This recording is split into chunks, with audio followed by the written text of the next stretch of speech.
I am Sitan. Welcome to the Urban Nightmare section of this Lore Breakdown series.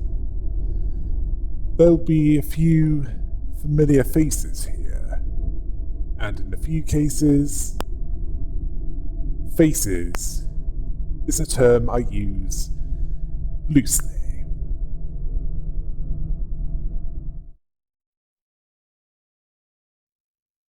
One definition of an urban nightmare is a city that's overcrowded with supply problems, where morality and values take a backseat to survival and personal gain. Now, supplies are not exactly a problem in that city. If you're talking about in general, rather than quality. Overcrowding, at least in some parts of it, has been suddenly dealt with in a mass murdery kind of way. It's more a case of rigid control of movements and not being able to follow your own life, but to follow a rule that some part of society sets for you.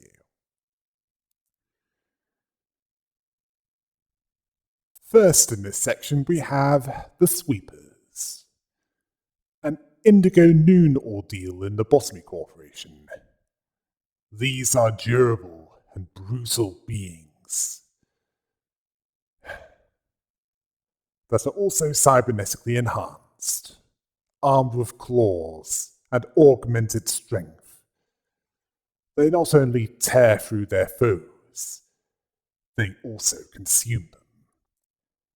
They hide during the day in dens, but at night, they all come out to feast on any unfortunate to be outside, dead or alive, in any part of the backstreets. Why were they only encountered in the backstreets, you may ask? Well, it's clear that they're not natural. Some group within the city made them. And that group is, you guessed it, the Head.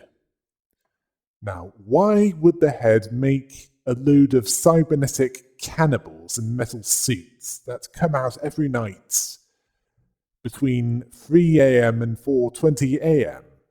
to feast on the backstreets? Well, it's for two main reasons. The first is controlling the backstreets with terror. As a more direct method of dealing with the crime within them is unfortunately not an option. I mean, even if the Wings were to all work together to clean up the backstreets of its criminal elements, which the Head doesn't want, it just wants the backstreets to not get any ideas. I mean, they justify this by saying that if this doesn't happen, the backstreets would be worse. I mean, it's like putting a single plaster, band-aid, or whatever you want to call it on a gaping wound. They refer to the backstreets as trash, and the Sweepers are the ones that, well, sweep it up. Yeah, only the nest counts to the Head. Everything else doesn't. The second reason for why the Sweepers were made was, well, population control. Well, the Head doesn't just see the ones living in the backstreets as trash, but also as cattle. To be culled in a way that... Okay, imagine the Purge, where between a certain time of one day, anything goes. But in this case, it's every night. It could be considered state-sponsored mass murder, as in that city, the Head is the state. Just when it couldn't get any worse. They also target children that are unfortunate to be caught outside when the night in the back streets has started. Best case scenario, they'll be killed and eaten. Worst case scenario, they'll be taken to Mother in order to be changed into more sweepers. The suits were made to contain their liquid bodies, and the tank on each of their backs is fuel. The liquid made from killing and processing the flesh of those that they kill needs to be refilled, otherwise they die. Yeah, I wouldn't be surprised if the head's main singularity is genetic engineering. It would certainly explain that. They also communicate in a language that the humans can't understand. Well, most of them can't understand anyway. They see the groups that they're in as a family in a twisted way. Although they don't consider it twisted among their kind. The first of this guest group is Anton. He understands the nature of their physiology and what humans use to maintain their form and what they need to maintain theirs. The hooks melt their victims into a liquid, and they feast on that liquid to refuel their tanks. They're in those suits to prevent themselves from spilling out on the ground. He's called Uncle by Lila. Next we have Valerie. She's aware of how the sweepers are perceived during the day and understands why they shouldn't appear during daylight hours, unless the head demands that they do. Night being a time when nothing is forbidden. They don't see any benefits from this time, other than the freedom to feast on anyone that she and her kind wants. She has hooks as weapons that are integrated into her suit. Finally, we have Lila. She's in an even bigger suit compared to the others, needing 2 tanks to sustain that form, armed with a large claw in each arm. She and the others hunt their prey at night. They will also combat those that can fight back, even powerful fixers. Although there are too many of them to be killed entirely.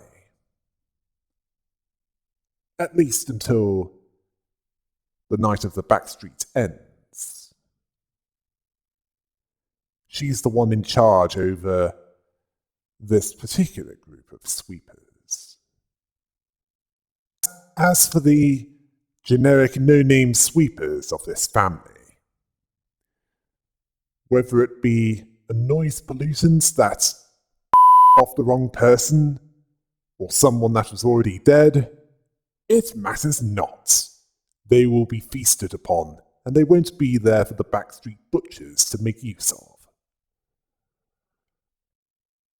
As for how the story continues, it involves a trio of sweepers communicating in a way that can't be understood. At least, not to Roland. Roland considered their language to be impossible to understand without an interpreter translating it. As for Angela,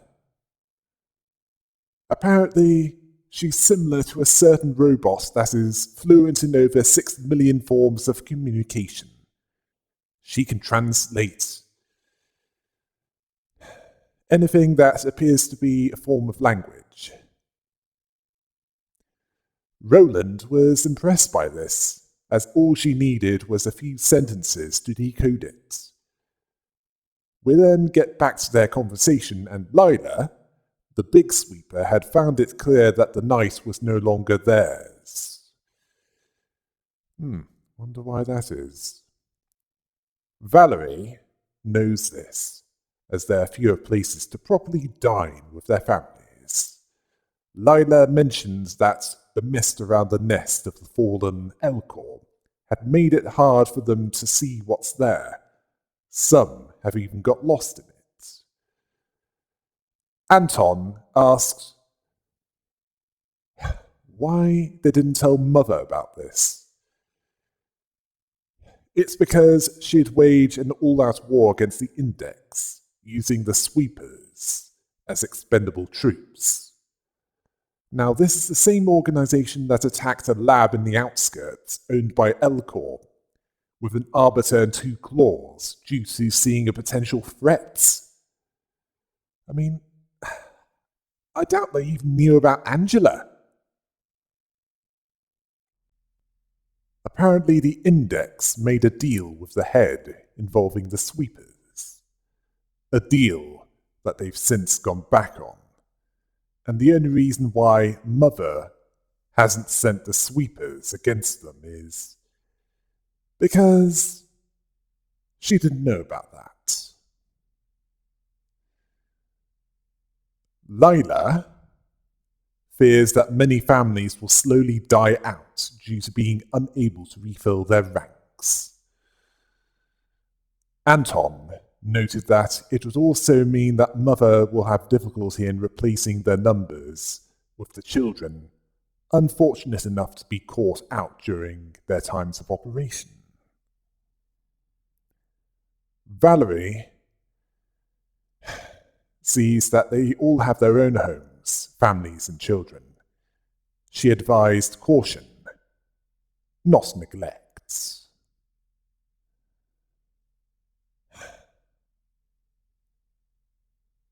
Lila then went on how their brothers were eaten by the carnival. Then the Thayer Dulup invaded their younger siblings' den and brutally killed 2 families. Likely done purely for fun.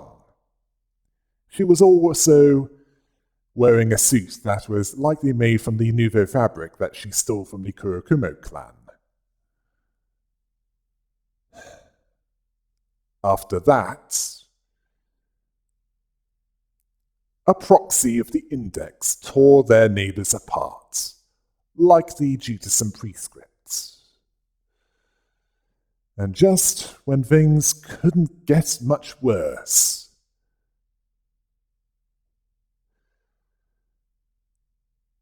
the puppeteer took Lila's children and, well, Valerie told her that they got the idea and this all happened at night. They've also lost control of the night in that nest, so it's not just the back streets that they operate. They also bring terror to the nicer parts. Well, it's certainly due to Elcorp's collapse, and 2 of those involved distortions, and they were both affiliated with the third party that was apparently operating within the former nest of Elcor, based on the same kind of suit they were wearing. The den they were using was too small for them, something that Mother wasn't aware of. As for why, Valerie told them that more of their dens would be lost if bigger conflicts were involved in. Time would be short for them. They needed to make it through without help. Lila asked, what should they do? Valerie recommended that they go to the library. They had books of those that worked for the Thumb and the Index on offer. and she already had an invitation.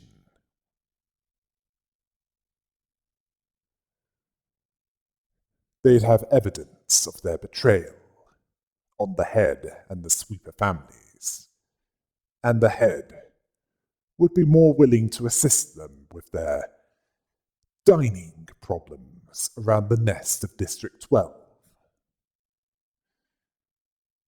Yes, they were out of options.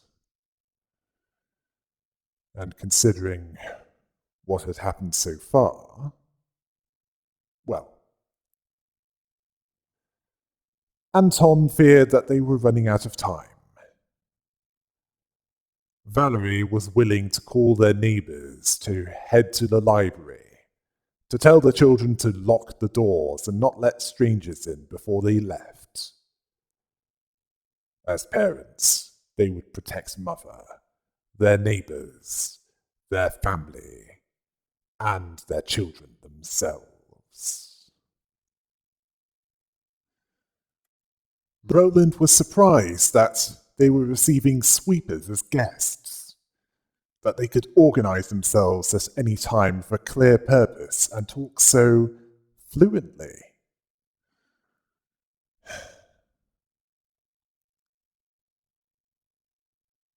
Angela expected coarser language from them. Roland apparently had an interpreter try to talk to them. All he got was jumbled words, so worse than some translation software with large bodies of text. He was also surprised with how talkative they were with each other, which meant that the interpreter wasn't just overpriced, but a scam artist as well. Well, let's hope he was Sweeper Chow then. Well, even fixers have their bad days. Families clearly being a symbolic term to forge bonds between each other, as metaphorical as the titles of the syndicates. Yeah, that honestly wouldn't surprise me. Something to make what they do sound nicer and more honourable than it actually is. Then Angela mentioned that the sweepers kidnapped children from the outskirts and the back streets. Roland then, he advised against looking too deep into the sweepers. They're all over, but the nicer parts of the city, usually. And they're one of the least free groups around, so not something that she'd be interested in if she wants to look for those that are free. Can't really argue with that. Upon arrival, Valerie told the other sweepers that they were in the library, what the scum of the back streets had been speaking of. Yeah, they would call them that, based on what made you. Anton didn't expect to come to the library themselves.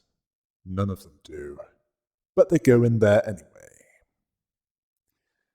Then Angela appeared, still in translation mode. The sweepers were surprised by her speaking their language. Angela then explained that she tries to talk to the guests on their level, which in this case means speaking in a language they can understand. This impresses the sweepers, as they're having a conversation with someone outside their family. Angela was annoyed by this annoying rubbish. Anton considered family to be important, not horrid. Clearly not knowing about her daddy issues. Lila apologized and told her that they're there to take the books that they desired.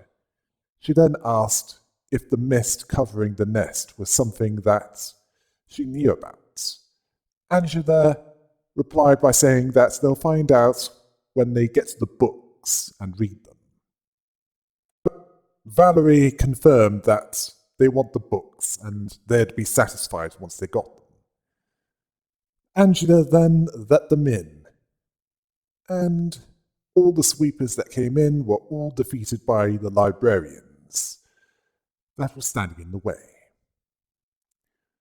Roland considered them persistent. Angela wondered what deal would make them so desperate to go on a suicide mission into the library. Roland could tell that the sweepers were losing ground, and they tried to make a deal to do something about it. Angela wanted to learn more. Roland believed that the invitation might show them the answer eventually, and noted that she seemed oddly fixated about the sweepers. She smelled something suspicious about them. Yes, Roland noticed that as well. Sniff their bandages and your appetites. Then Angela stopped him from going on with, "Are you insane?" Thankfully, Roland was joking. Unfortunately, she didn't appreciate his humour. Again. He couldn't see it as something that would hurt to keep an eye on. I mean, the situation there.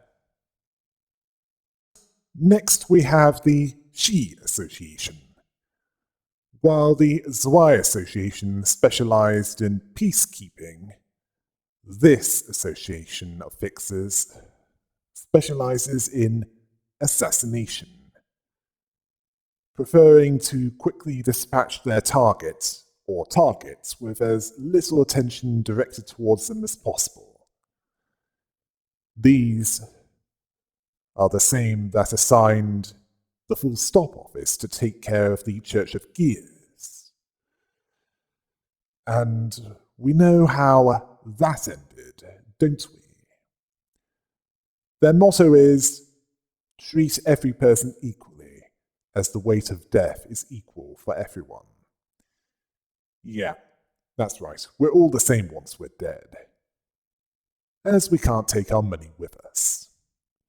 They certainly can't. They're organized and professional in their work, and their uniform is mostly black with a little red, and they all wield katanas.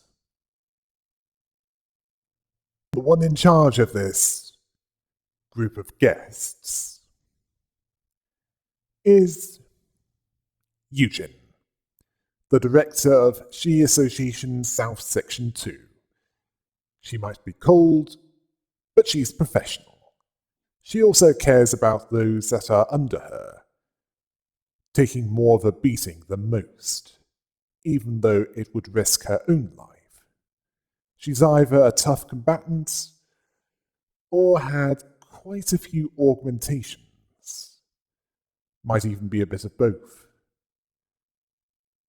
If she's that capable when not at her best.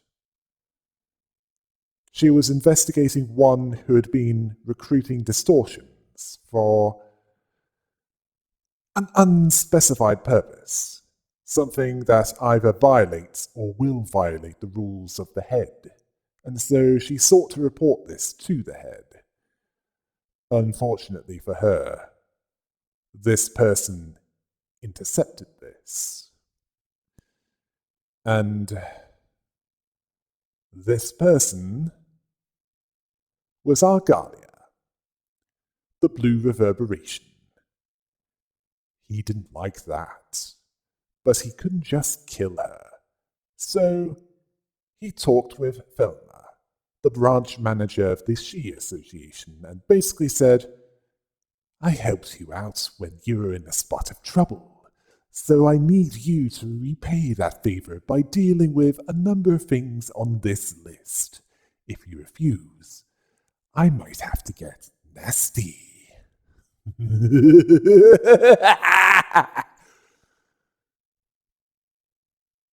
Part of that was using Section 2 to take on a seemingly endless series of requests in order to slowly kill it off.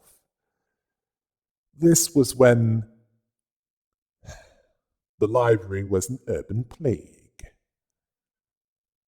She saw how corrupt the She Association had become, and she wanted to restore it to what it was before Thelma and others dragged its reputation into the dirt.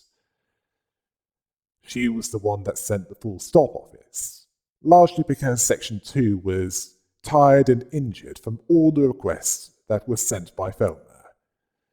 She was also patient, not one to take premature action, but she's determined to do so when required. Next we have Tenma, one of the fixers of Section 2. Her jacket covers her mouth, and she has an eye patch over her right eye, likely from an injury from one of the many requests that she's dealt with, alongside the others. She's armed with dual katanas, which she uses to tear through what she's sent to do so. She understands the She Association's specialization: killing, but doing so with subtlety. Doing so out in the open is about as ideal for them as it is for putting Kirby too close to a karaoke machine. That's what the Lu Association are for. Those will appear later. She understands that it can be a good way to counter workshop equipment and body augmentations, as what good are they if those with them can't see the assassin coming? Although they need to be careful, as there are fixers that target hired assassins. For this reason, it's brought them into conflict with the likes of the Zwei Association, whose purpose in keeping the peace and protecting those within their areas of operation conflicts with the She Association's purpose with precision strikes. Then we have Valentin. This She fixer has a bandage over his eye. He questions why Thelma, the head of the She Association's southern branch, has been overworking Section 2, sending them seemingly endless requests, slowly killing it off. He understands that Director Yujin is the one he wants to get rid of, due to her being on Argalia's back, because Thelma was abusing his position. His suspicion was aroused by the fact that there are other sections to use, but he kept using Section 2. But he trusted Yujin to have a plan to deal with this. As for She fixers in general, they're assassins that treat everyone equally, as death comes for everyone eventually. All that matters is that they're paid and that they take care of their target or targets. They've dealt with a boss of a syndicate that's quite liberal with who they kill personally. A wanted criminal facilitating an identity theft for someone who often bribes, even those that want friends and family killed. And that's just the clients. All they're missing is completely covering most of their body, and they'd be ninja. Well, they're more like Ronin or some combination of the two, as they kill whoever hires them to do so. They also have a code of confidentiality, even when faced with death threats. They're not ones to disclose their clients. At She Association Southern Branch Section 2, Valentin objected to Yujin's tolerance of the current situation. Yujin, the director of Section 2, told him to suppress his feelings and remind himself that money, fame, and power rule over that world. Well, at least she isn't deluding herself. It turned out that it was the Blue Reverberation, a colour fixer whose severity in action that has had no previous affiliation with them, He's apparently setting them up and doesn't bother to hide it. Tenma even asked if she's going to betray the Shi Association, kill the branch manager, and then kill the Blue Reverberation to bring about their freedom. Betrayal? I don't think it's as simple to define as that in this case. As for the Blue Reverberation, that's suicidal, even if they were at their best. In fact, there is a syndicate involved in this as well.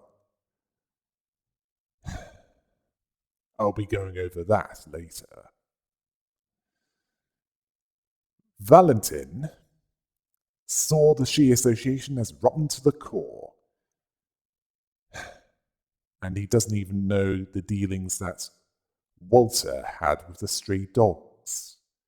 He questioned the core values of the Shi, the identity of their association. Not much is questioned in that city, but apparently that's one of the few things. Yujin was more patient than her subordinates. She understood that they needed to gather their strength. Tenma agreed with her. It turned out that Thelma, the branch manager, was leaving Section 2 with many dangerous requests, non-stop, leaving them fatigued. Tenma believed in Yujin more, believing that she could shake up the system that had become, oh, so corrupted. Until then, as Yujin put it, they're Section 2. They take care of the tasks given to them, even though it meant that they've been taking care of urban nightmare class cases for 10 consecutive days, including taking out the patriarch of the Naraku clan, like the Syndicate, retrieving Oblivion ingots.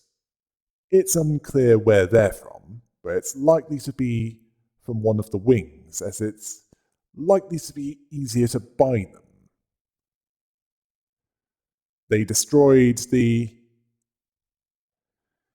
fragments from beyond, like the distortion, demolishing the thin beef skirt factory.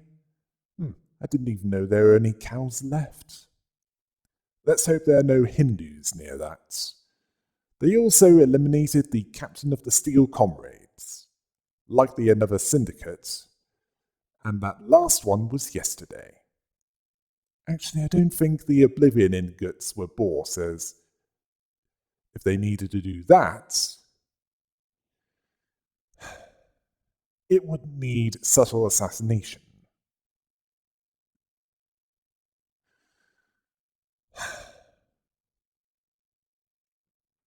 Let me put this into perspective. They had to do all that and more in just 10 days. No breaks. They usually don't handle more than one urban nightmare class case per week.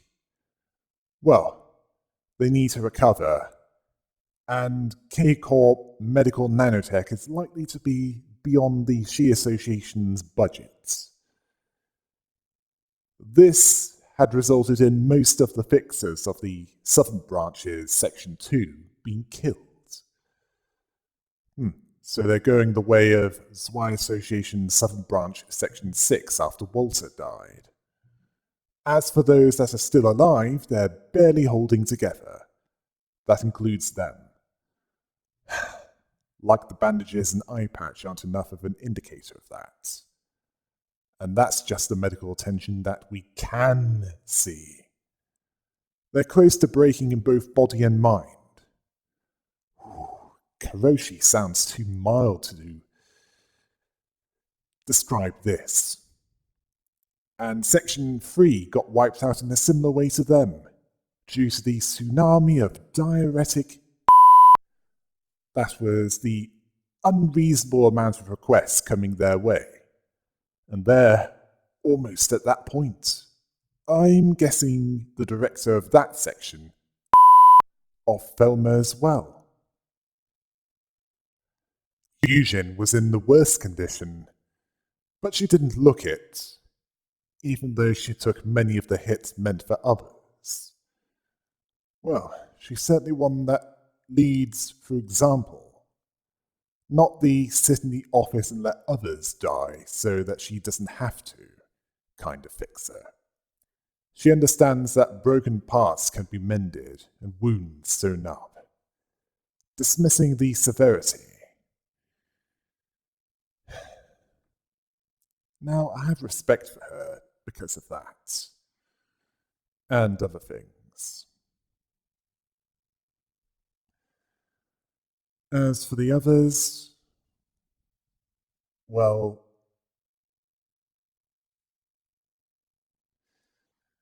Valentin was not so confident, as her injuries were too severe to be healed in a mere day or two.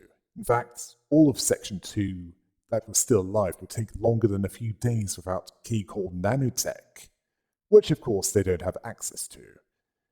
It was revealed that their next task would be the library. She dismissed Valentin's concerns. Valentin objected, as even if they succeeded, they'd be handed more absurd cases. And that's certainly understandable, considering what's happened over the last 10 days.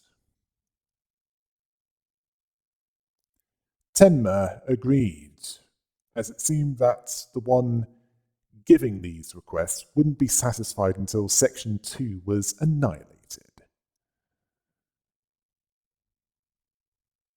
Yeah. Section 3 will certainly need replacement fixers and a new director. Let's just say that. But even knowing all that, Eugen told them that she had plans. She understood that the root of this matter was with the blue reverberation. The library request was not about obeying orders. It was to retrieve the books on the musicians of Bremen, those insane cannibals that performed using musical instruments made from their victims' body parts. Apparently, it's what's needed to uncover the Blue Reverberation's plots. Well, the Full Stop office is more likely to reveal that, at least with this intervention with the Church of Gears. Apparently, a tip-off revealed that it was Argalia that convinced Hee-Haw, Woof, and Doodle-Doo to leave the musicians of Bremen.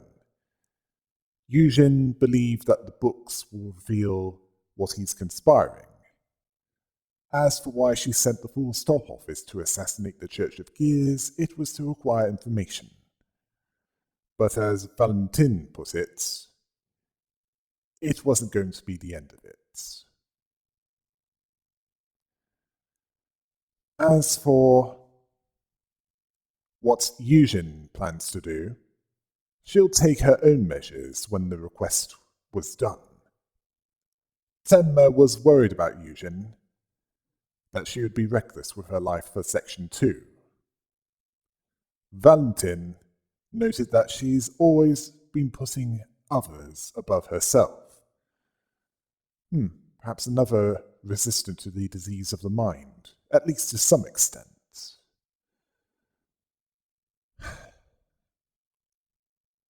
Eugen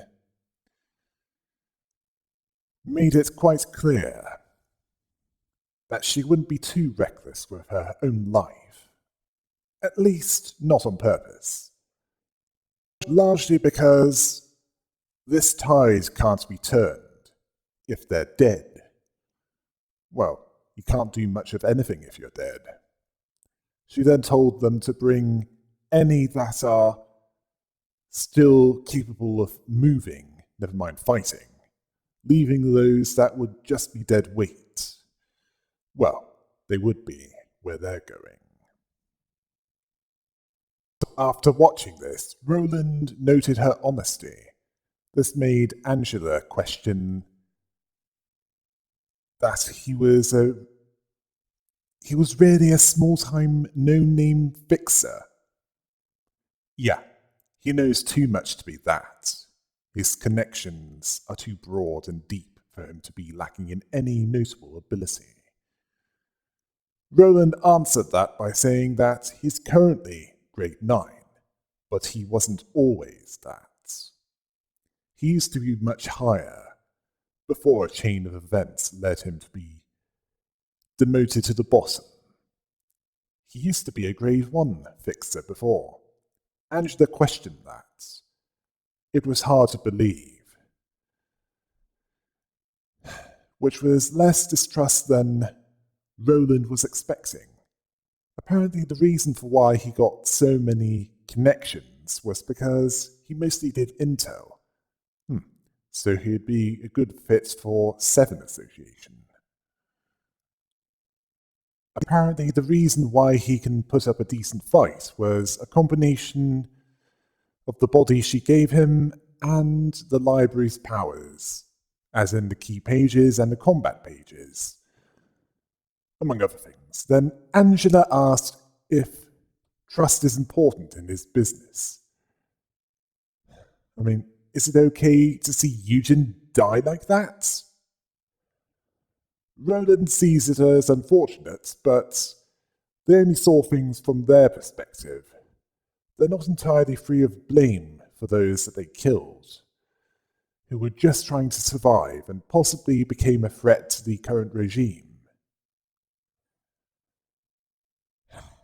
Angela, upon hearing this, didn't think so. Roland saw it as either someone they killed was killed in similar circumstances as theirs, or they weren't. Not everyone can be equally happy, especially not in grim-dark Korea. It's a matter of perspective, and from where I'm sitting, they're all in the end, unless something changes. Angela noted that they just do their work without trying to get to know each other. Roland understood that everyone has their stories, but theirs can't take priority as they each had their own. He then said his familiar line, "That's that, and this is this."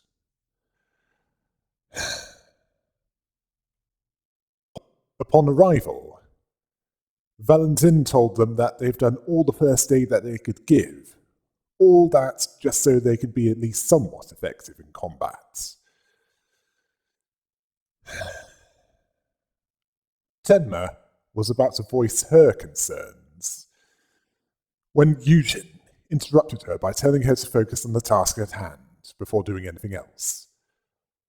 Then Angela appeared to greet them. The she-fixers then greeted her back, after a reminder from Eugen that when someone greets them, it's only polite to greet them back. Yeah, she's a fixer with some common decency.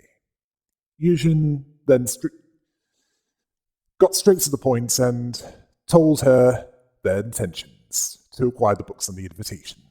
Angela confirmed that they'd be in that place and let them through. They fought well, despite their beaten bodies. But it wasn't enough. By that point, most of Section 2 was wiped out.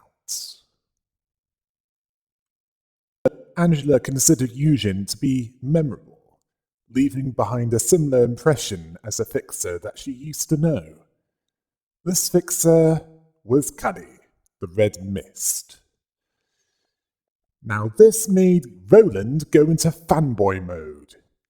She stood out, even among color fixers.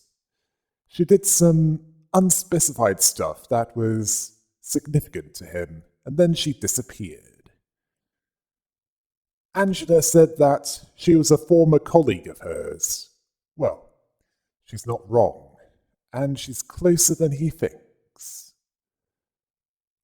Roland described her as as powerful.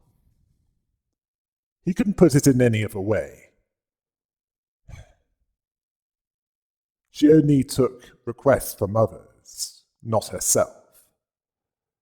Seeing that she could do what she wanted with that much strength.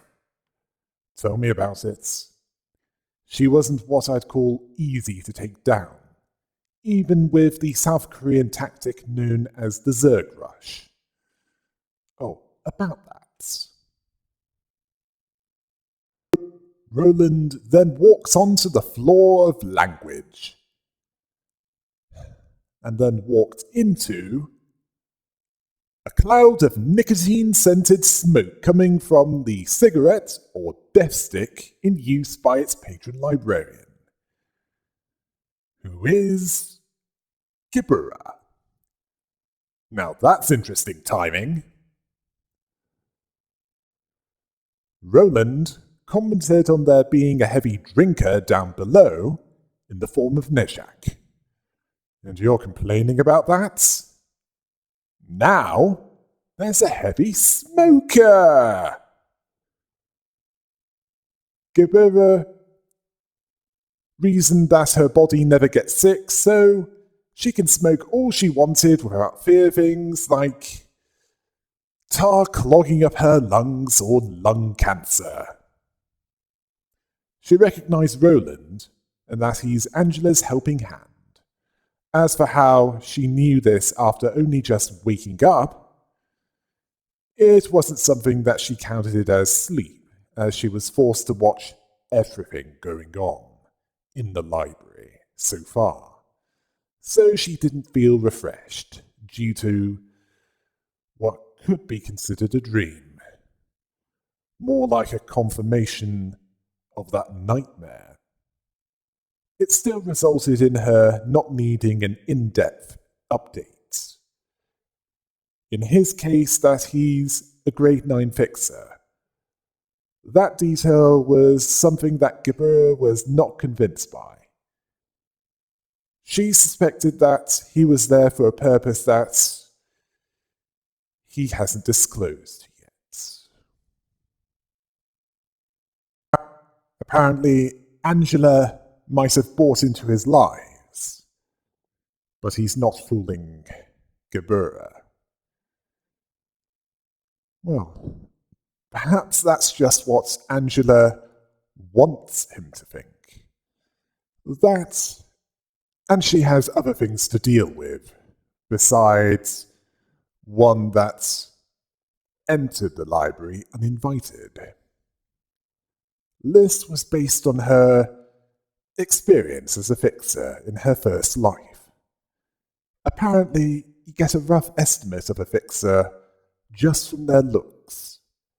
She suspected that Roland made some kind of scene and got demoted, as he's more than some clumsy grade 9. Clearly, she didn't get the memo that Angela was told this. Roland said that things happened and he wasn't lying about being a grade 9 fixer. Yeah, that's what he is now, but not what he was. She basically told him, whatever you're trying to pull, you better not around with me, or you're getting this lit cigarette up your. Roland then told her that he wasn't plotting anything in the first place. Well, it doesn't hurt to keep an eye on a fixer that made a big enough mistake, or mess, depending on how you want to put it, to be demoted to the bottom. Unless, of course, he's a fraud, as she would put it. As for the routine, he knows it by now. He gets the books, and she'll figure out the language. Ironic, as she can barely speak her own. This infuriated Roland. He then asked who she thought she was to think that she was so much better than him. What was her grade?